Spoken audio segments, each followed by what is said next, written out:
Welcome to Sales Strategy, a podcast about sales, business and strategy, brought to you by NathanManthoneke.com.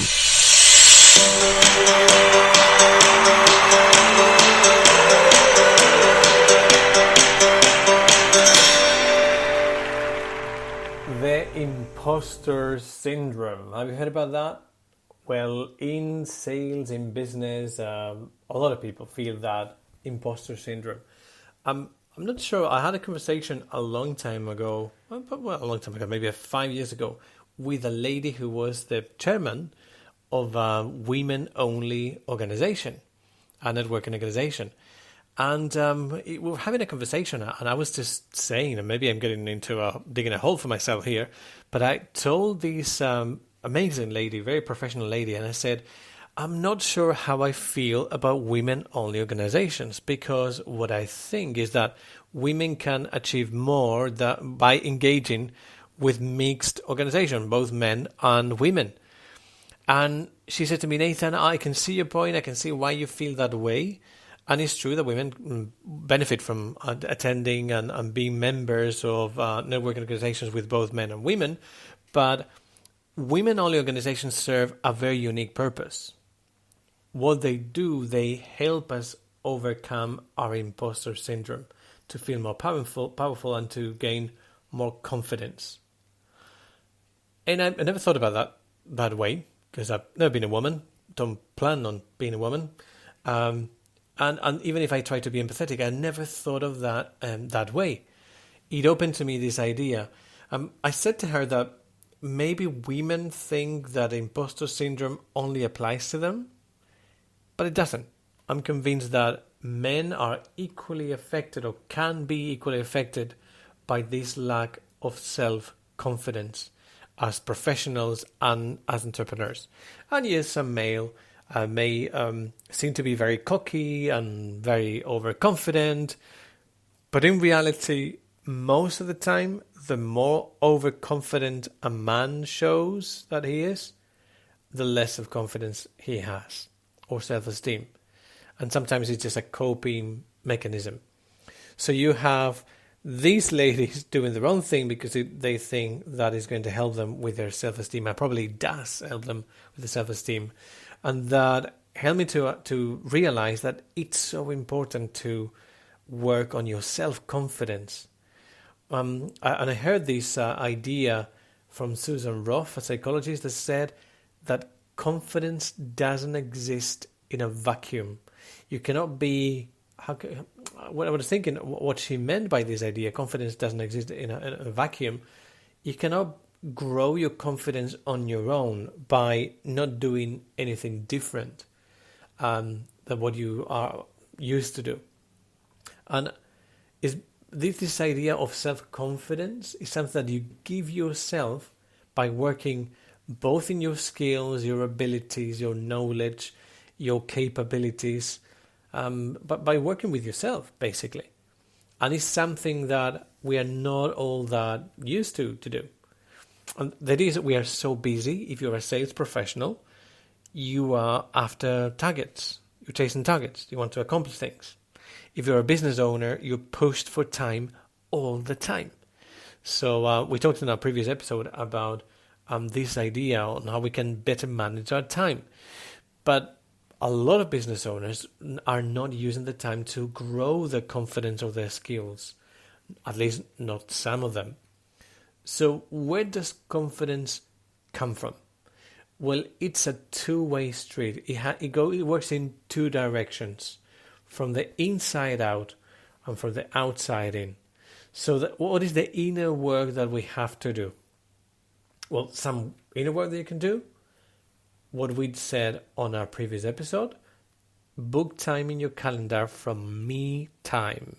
And when I mean me time, I don't mean only to go to a spa, for example. That's okay, by the way. It's okay if you do that. But I'm talking me time in terms of MIP meetings, most important person meetings.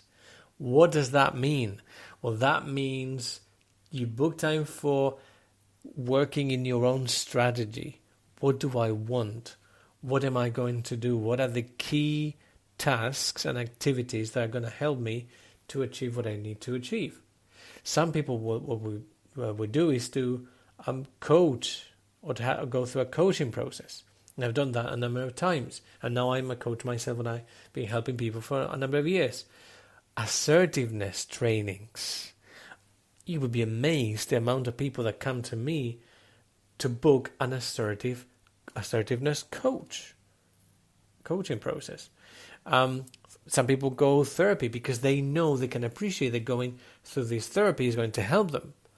Or having a meditation routine every morning when you begin your day, not with your device, with your smartphone, but you begin your day paying attention to different things, like paying attention to yourself. That's the inner work. Those are things that you can do. You can go to a coach, you can go through some training, therapy, meditation, and book this MIP time with yourself. And that's something that is going to help you with your self-confidence tremendously. You can control that. What is the outer work? Outer work is things that you do that is going to affect you. It's something you do outside of yourself that is going to have an impact on your confidence. What can you do to gain confidence? I'll give an example. I work with one of my consulting clients. We're doing this coaching in terms of confidence. Tremendous professional. The amount of talent that she has is absolutely unbelievable. But she suffered from this imposter syndrome. So she couldn't see herself doing things that she needed to do. She is a marketing consultant, and she was so frustrated because she knew she should be shooting videos. She should be recording seminars and doing trainings, and she should be coaching other people. But she didn't have the confidence to do it. She hated it. She appreciated that she should be doing networking with business professionals in different settings. But she couldn't bring herself to do it because she was so shy. So, pushing herself, she did the inner work, she worked with me as a coach, and then she started doing the outer work. She started to engage in new activities. So she started attending a few networking events. Hopefully she's going to listen to me and she's going to join a networking group to help her even further. But she's already doing those things outside of her comfort zone frequently. You should see her now. After only a few months, she's now coaching other people. She's now recording videos and doing webinars to a very high degree of quality. She's now spending time in a very positive and supporting environment and growing outside of her comfort zone. You should see that person now. She seems an entirely different professional, and her confidence has skyrocketed, and partly is because both the inner work and the outer work that she has put into that. So how can we apply this? How can we grow more confident? And even if you think, okay, Nathan, that's not my thing really, because I'm already confident, then think about how you can be a better leader and how can you help somebody else to gain more confidence. Well, it all starts with knowing where you are right now in terms of your capabilities, your competencies, and which areas you want to grow. And when you have a very clear idea of your skills and you assess how far you have come already, that gives you confidence. That makes you say, hey, I'm not as bad as I thought because, I've grown over the last few years. And you get a sense of achievement. Another way to feel the joy of achievement is to break down your vision into smaller workable goals, smaller detailed targets that make you feel that you're making progress, that you are more certain that you are succeeding. So those are things that you can do in that front. And you could use many different ways to grow. But I would say first identify what are the skills that you need to grow as a leader. So it could be intellectual, working on your skills, working on your knowledge, or they could be psychological, working on your mind, your spirit. How do you deal with situations? How you are growing, how you feel more confident because you are taking care of your psychology. And once you do that, work on your physical confidence. And let me tell you, I had this thing when I was a younger boy. I remember being the fat boy in the class most of the time. I was a fat boy with the massive glasses, super thick glasses. And I remember that being tremendously negative on my confidence. I was bullied at school, and that left a mark on me, and probably also had a tremendous impact on how I pushed myself to be better over time. And now I'm very sensitive to people that have been bullied or are being bullied right now at their place of work or everywhere else. Why do I share this thing? Because confidence also affects your body and your health. And if you want to be confident, you want to take care of all these aspects, your intellectual skills, your physiology, and your psychology. And your physiology means that you're going to be taking care of yourself as well. And if you feel that you can make an improvement in your life by feeling more healthy, not necessarily but it's about dropping weight. It's more about feeling healthy and more in control, more confident about the way you're dealing with your body. So once you take care of these three elements, intellectual, psychology, and physical, not only will your confidence levels rise, but you will be more respected by others around you.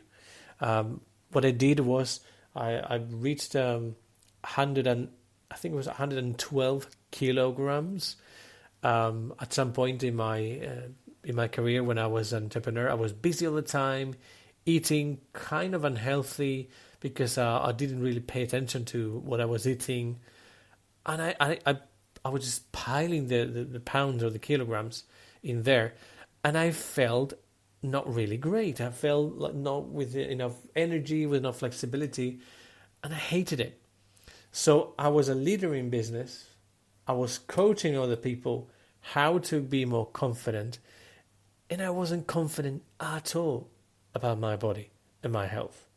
I wasn't confident at all because I wasn't doing what I was telling my clients to do. Do you know what I did? I accepted it. I acknowledged and recognized the situation. I appreciate that I wanted to grow in confidence, and I hired one of the best nutritionists and personal trainers where I lived. And that person helped me to drop 20 kilograms. I haven't worked out exactly how many pounds that is or how many stones, but that's a lot of weight. And that had a tremendous impact in the way I felt. Not because just the way I looked. It was way more than that. It proved to myself that I had the possibility to do anything I wanted, and that I could achieve that goal too. I could conquer that feeling that affected my confidence.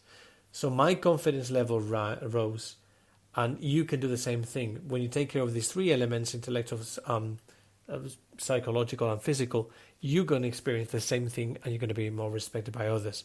They will sense a new level of energy radiating from you. They will want to be around you. And that's what people want. People want to be around people that are positive, are energized, and that make them feel better. This is why I recommend you to work on these things. If you need any help in gaining more confidence as a business owner, as a professional in sales, in any aspect of your life, both professional and personal, I'm more than happy to help you through the process, to work with you, because you need to be confident and to be happy and full of joy in order to be successful as a business owner and a professional, and as somebody who can truly impact others' lives for the better. So this is my thought for you on this episode, how we can grow in self-confidence and how we can beat this imposter syndrome.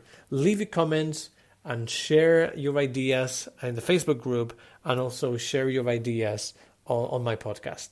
And I'll leave you until next episode.